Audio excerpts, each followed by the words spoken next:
আসসালামু আলাইকুম। সবাইকে স্বাগত জানাচ্ছি বিডি দর্পণের নিয়মিত আয়োজন আজকের দুনিয়ায়। আপনাদের সঙ্গে আছি আমি তাসনিম হোসাইন। চলুন জেনে নেওয়া যাক সারা বিশ্বে এ পর্যন্ত ঘটে যাওয়া আজকের প্রধান খবরগুলো। যুক্তরাষ্ট্রের প্রেসিডেন্ট নির্বাচনে গুরুত্বপূর্ণ হয়ে উঠেছে দোদুল্যমান দুই অঙ্গরাষ্ট্র Michigan O Wisconsin.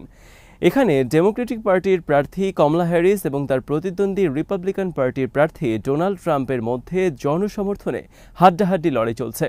The new York Times এবং সিয়েনা কলেজের প্রকাশ করা জরিপে বিষয়টি উঠে এসেছে এবং দেখা গেছে মিশিগানে কমলার সমর্থন 48% আর ট্রাম্পের সমর্থন 47%।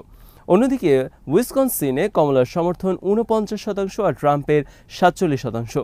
এই দুটি অঙ্গরাষ্ট্রের যথাক্রমে 15 এবং 10টি করে ইলেকটোরাল কলেজ ভোট রয়েছে, যা প্রেসিডেন্ট নির্বাচনের ফল নির্ধারণে গুরুত্বপূর্ণ ভূমিকা রাখে। 21 থেকে 27 সেপ্টেম্বর পর্যন্ত টেলিফোনে ভোটারদের মতামত নেওয়া হয় এবং মিশিগানে 688 ও উইসকনসিনে 689 জন ভোটার তাদের এই মতামত দেন। এই জরিপে অবশ্য মার্জিন অফ এরর বা ভুলের মাত্রা 4%। এদিকে মার্কিন গণমাধ্যম সিএনএনের এক প্রতিবেদনে বলা হয়েছে, এক সপ্তাহ ধরে যুক্তরাষ্ট্রের ভাইস প্রেসিডেন্ট কমলা হ্যারিসের চেয়ে সাবেক মার্কিন প্রেসিডেন্ট ডোনাল্ড ট্রাম্প বেশি এগিয়ে রয়েছেন। ট্রাম্পের বিষয়ে বেশি কথা শুনছেন দেশটির নাগরিকরা। সিএনএনের করা জরিপে বিষয়টি উঠে এসেছে। দ্য ব্রেক থ্রু নামের জরিপে প্রেসিডেন্ট নির্বাচনের প্রচারকালে মার্কিন ভোটাররা কি শুনছেন, পড়ছেন ও দেখছেন তা খতিয়ে দেখা হয়।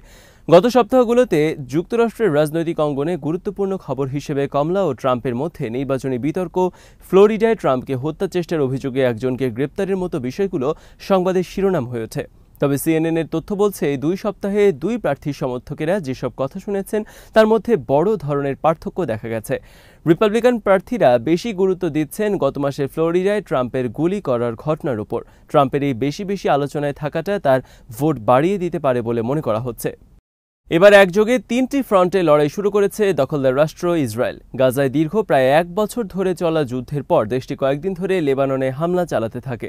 লেবাননে স্থল সেনারা প্রবেশ না করেও বিমান হামলায় প্রচুর হতাহত হয়েছে।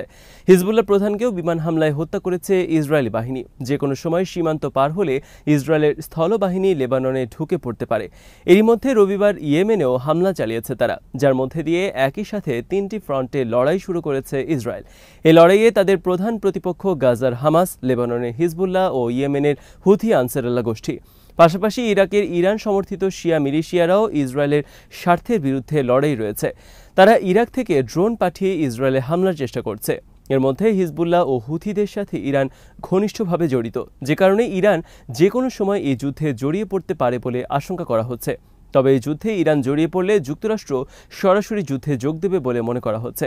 শীর্ষ নেতাদের হারানোর কারণে হিজবুল্লাহর পক্ষে ইসরায়েলের বিরুদ্ধে লড়াই করে টিকে থাকা কঠিন হবে। এছাড়া ইসরায়েলের ওপর যে কোনো আক্রমণ হলে যুক্তরাষ্ট্র তাদের রক্ষায় সর্বশক্তি নিয়োগ করার ঘোষণাও দিয়েছে। ইরান ও যুক্তরাষ্ট্র যদি এই যুদ্ধে জড়িয়ে পড়ে তাহলে আরও একটি নতুন ফ্রন্টের সংঘাত শুরু হবে এবং মধ্যপ্রাচ্য জুড়ে ব্যাপক ধ্বংসযজ্ঞের পথ তৈরি হবে। আল জাজিরা জানিয়েছে, হাসান নাসরুল্লাহর মৃত্যুর পর রবিবারও লেবাননে হামলা চালিয়েছে ইসরায়েলি ড্রোন ও যুদ্ধবিমান। রাজধানী বৈরুত ও দক্ষিণ লেবাননের বিভিন্ন স্থানে তারা হামলা চালায়। প্রতিবেদনে বলা হয়েছে, ইসরায়েলের অবিরাম হামলার কারণে আরও একটি রক্তাক্ত দিনের সাক্ষী হয়েছে লেবানন। দেশটির স্বাস্থ্য কর্মকর্তাদের মতে, ইসরায়েলি বোমাবর্ষণে সারা দেশে কমপক্ষে 105 জন নিহত এবং আরও 359 জন আহত হয়েছেন। লেবাননের স্বাস্থ্য মন্ত্রণালয় জানিয়েছে, দক্ষিণে সিডনের কাছে আইন আল দেলবে একটি হামলায় 2টি আবাসিক ভবনে সম্পূর্ণ গুড়িয়ে গেছে এবং এতে 32 জন নিহত হয়েছেন। নিহতদের মধ্যে ঘটনাস্থলে আশ্রয় নেওয়া অনেক বাস্তুচ্যুত পরিবারের সদস্যরাও রয়েছেন। লেবাননের বেশ কিছু রাজনীতিবিদ এই হামলাকে গণহত্যা বলে বর্ণনা করেছেন। হিজবুল্লাহ বারবার সতর্ক করে বলেছে, লেবাননে ইসরায়েলি ট্যাঙ্ক ঢুকলে সেগুলো আর বের হতে পারবে না। গাজার মতোই লেবানন থেকেও ইসরায়েলি সেনাদের লাশ বের করতে হবে। তা সত্ত্বেও ইসরায়েলি বাহিনী ক্রমশ লেবাননে হামলা জোরদার করছে এবং পূর্ণ মাত্রার যুদ্ধ শুরুর আগে হিজবুল্লাহ প্রধানসহ বেশ কিছু শীর্ষ নেতাকে হত্যা করতে সক্ষম হয়েছে দেশটির ইহুদিবাদী সংগঠন। এবার ইয়েমেনেও বিমান হামলা চালিয়েছে ইসরায়েল। পশ্চিম ইয়েমেনে হুথি বিদ্রোহীদের লক্ষ্য করে রবিবার বিমান হামলা চালিয়েছে ইসরায়েলি বাহিনী। এই ঘটনার নিন্দা জানিয়েছে ইরান। ইসরায়েলের একটি বিবৃতিতে বলা হয়, রাস ইসা ও হদিদা সমুদ্র বন্দরের পাশাপাশি বিভিন্ন বিদ্যুৎ প্রকল্পকে লক্ষ্য করে হামলা চালানো হয়েছে। এতে যুদ্ধবিমানের পাশাপাশি কয়েক ডজন অ্যাটাক ড্রোন অংশ নেয়। স্বাস্থ্য কর্মকর্তাদের উদ্ধৃত করে হুথি সংশ্লিষ্ট আল মাসিরা টিভি জানিয়েছে, ইসরায়েলি হামলায় কমপক্ষে 4 জন প্রাণ হারিয়েছেন। তাদের মধ্যে 3 জন বিদ্যুৎ প্রকৌশলী ও 1 জন বন্দর কর্মী। বিমান হামলার কারণে হুদিদার বেশিরভাগ এলাকায় বিদ্যুৎ বিভ্রাট দেখা দিয়েছে। এমনটাই জানিয়েছেন সেখানকার বাসিন্দারা। এর আগে শনিবার তেল আবিবের নিকটবর্তী বেন গুরিয়ন আন্তর্জাতিক বিমানবন্দরে একটি ক্ষেপণাস্ত্র হামলার দাবি করেছিল হুথিরা। ইরান সমর্থিত হুথি বিদ্রোহীরা গত নভেম্বর থেকে লোহিত সাগর, এইডেন উপসাগর এবং বাব আল মান্দাব প্রণালীতে ইসরায়েল ও ইসরায়েল সংশ্লিষ্ট জাহাজে ড্রোন ও ক্ষেপণাস্ত্র হামলা চালিয়ে আসছে। গাজায় ইসরায়েলি হামলার প্রতিবাদে তারা এই জবাব দিচ্ছে। গাজায় ইসরায়েলি হামলায় গত বছরের অক্টোবর থেকে এ পর্যন্ত ৪১,০০০-এর বেশি মানুষ নিহত এবং ৯৬,০০০ মানুষের বেশি আহত হয়েছেন। রবিবার হুথিদের সুপ্রিম পলিটিক্যাল কাউন্সিলের পক্ষ থেকে বলা হয়, ইসরায়েলি বিমান হামলা তাদের ফিলিস্তিনের জনগণের সমর্থন থেকে বিচ্যুত করতে পারবে না। গত ২৪ ঘন্টায় লেবানন জুড়ে ইসরায়েলি বোমা হামলায় ১০৫ জন নিহত হয়েছেন। দেশটির স্বাস্থ্য মন্ত্রণালয় এই তথ্য নিশ্চিত করেছে। এই সময়ের মধ্যে প্রথমবারের মতো রাজধানী বৈরুতে হামলা চালিয়েছে ইসরায়েল। সেখানে দক্ষিণাঞ্চলীয় কোলা এলাকায় হামলা হয়। লেবানন সীমান্তের কাছে সামরিক সরঞ্জামাদি সৈন্যের সংখ্যা বাড়িয়ে চলেছে ইসরায়েল। এতে দেশটিতে ইসরায়েলের সম্ভাব্য স্থল অভিযানের সংখ্যা বেড়েই চলেছে। ইসরায়েলি বিমান হামলায় নিহত হিজবুল্লাহ প্রধান হাসান নাসরুল্লাহর লাশ উদ্ধার করা হয়েছে। তার শরীরটি অক্ষত অবস্থায় ছিল। একটি হাসপাতাল ও আরেকটি নিরাপত্তা সংশ্লিষ্ট সূত্র রয়টার্সকে এই তথ্য নিশ্চিত করেছে। সূত্র দুটি জানায়, হামলায় নাসরুল্লাহ সরাসরি কোনো আঘাত পাননি। ধারণা করা হচ্ছে বিস্ফোরণের তীব্রতার কারণে তিনি মারা যান। গত শুক্রবার সন্ধ্যা থেকে লেবাননের রাজধানী বৈরুতের দক্ষিণের শহরতলিতে মুহুর্মুহু বিমান হামলা শুরু করে ইসরায়েল। হামলার অন্যতম লক্ষ্য ছিল হিজবুল্লাহর প্রধান কার্যালয়। পরের দিন শনিবার সকালে হিজবুল্লাহ প্রধান হাসান নাসরুল্লাহ নিহত হয়েছেন বলে দাবি করে ইসরায়েল। ইসরায়েলের দাবির কয়েক ঘণ্টা পর হিজবুল্লাহ এক বিবৃতিতে নাসরুল্লাহর মৃত্যুর খবর নিশ্চিত করে। বার্তা সংস্থা এএফপির এক প্রতিবেদনে বলা হয়, ১৯৯২ সালে মাত্র ৩২ বছর বয়সে হিজবুল্লাহ প্রধান হন নাসরুল্লাহ। মূলত লেবাননের দক্ষিণ সীমান্ত থেকে দখলদার ইসরায়েলকে বিতাড়িত করতে ইরানের সমর্থনে হিজবুল্লাহ যাত্রা শুরু করেছিল। ১৯৮৫ সালে আনুষ্ঠানিকভাবে প্রতিষ্ঠা পায় সংগঠনটি। ধীরে ধীরে তারা দেশটির সবচেয়ে শক্তিশালী রাজনৈতিক এবং সশস্ত্র সংগঠনে পরিণত হয়। তবে সর্বশেষ ২০২২ সালের নির্বাচনে দেশটির পার্লামেন্টের সংখ্যাগরিষ্ঠতা হারায় হিজবুল্লাহ ও তার মিত্ররা। এরপরও লেবাননের দক্ষিণাঞ্চলে ইসরায়েলের সীমান্তে লাগোয়া বড় অংশ হিজবুল্লাহ নিয়ন্ত্রণে রয়েছে। যে হামলায় হিজবুল্লাহ প্রধান নিহত হয়েছেন তাতে সশস্ত্র গোষ্ঠীটির ২০ জনেরও বেশি সদস্য নিহত হয়েছেন বলে দাবি ইসরায়েলের। ইসরায়েলের সামরিক বাহিনী এক বিবৃতিতে এই দাবি করেছে।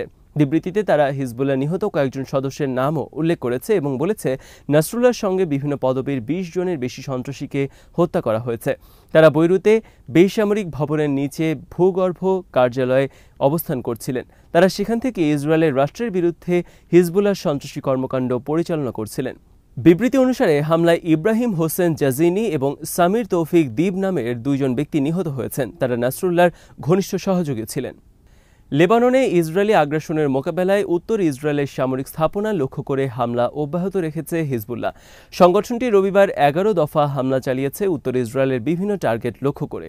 হিজবুল্লাহর মিডিয়া উইং এই সবগুলো হামলার বিষয়ে জানিয়ে একটি বিবৃতি দিয়েছে। এতে বলা হয়েছে, রবিবার দিনের প্রথম অভিযানে হিজবুল্লাহর যোদ্ধারা ইসরায়েলের ওফেক সেনা ক্যাম্প লক্ষ্য করে ফাদি-1 রকেটের সিরিজ হামলা চালিয়েছে। ফাদি-1 হিজবুল্লাহর নিজস্ব উৎপাদিত রকেট। এরপর আল মানারা ইহুদি বসতি এলাকায় ইসরায়েলি সেনাদের গতিবিধির উপর হামলা চালানো হয়। প্রায় একই সাথে সা আর বসতিতে রকেট হামলাও চালানো হয়। হিজবুল্লাহ জানিয়েছে, অধিকৃত সাফাত শহর, রাসপিনা ইহুদি বসতি ও স্নোবার ইহুদি বসতিতেও হামলা চালিয়েছে তাদের যোদ্ধারা। এসব হামলায় বিভিন্ন ধরনের রকেট ব্যবহার করা হয়েছে। রামিয়া সেনাঘাঁটিতে একদল সেনা প্রবেশ করার সাথে সাথে তাদের উপর আর্টিলারি হামলা চালানো হয়। হামলা সেনাদলটির উপর সরাসরি আঘাত এনেছে। ইসরায়েলি বাহিনীর এলকিয়া সেনা ক্যাম্পে সমরাস্ত্র এবং অফিসার্স কোয়ার্টার লক্ষ্য করে ড্রোন হামলাও চালানো হয়। হামলায় আত্মঘাতী বা কামিকাজে ড্রোন ব্যবহার করে যোদ্ধারা। এসব একমুখী ড্রোন বিস্ফোরক বোঝাই হয়ে টার্গেটের উপর আঘাত করে।